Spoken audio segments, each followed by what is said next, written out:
A quiet question was just asked across America. And the answer?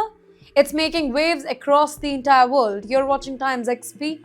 My name is Rityatri, and the question it was, would you support the United States strike on Iran's nuclear facilities?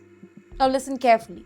6 out of 10 Americans said yes. 60%. A clear majority, a number that is sending a loud message to Tehran and even louder one to Washington. But here's where it gets even more intense. Republicans, they approved it overwhelmingly.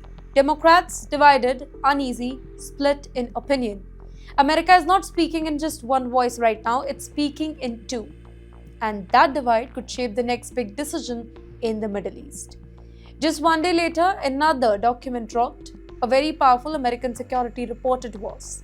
And inside it, one name stands out, and that name is Iran.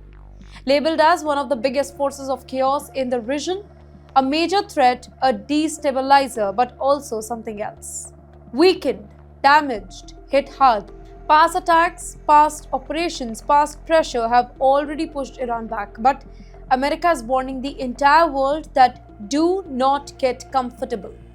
Why? Because the real danger isn't really gone. It's only regrouping.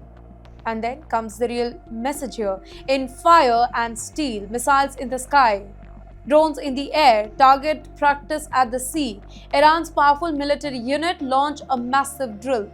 Anti-ship missiles slammed into fake targets. Drones swarmed imagined enemy bases. The message was loud and it was clear. We are still here and we are still ready. The location? One of the world's most sensitive waterways, oil routes, global trade, international lifelines. Basically, one wrong move over there and the whole world feels the shock. Experts are now ringing the alarm bells. They say that this is not over. Some wanted to forget the Middle East, to move on, to look at other parts of the world. But the Middle East is not really ready to be forgotten.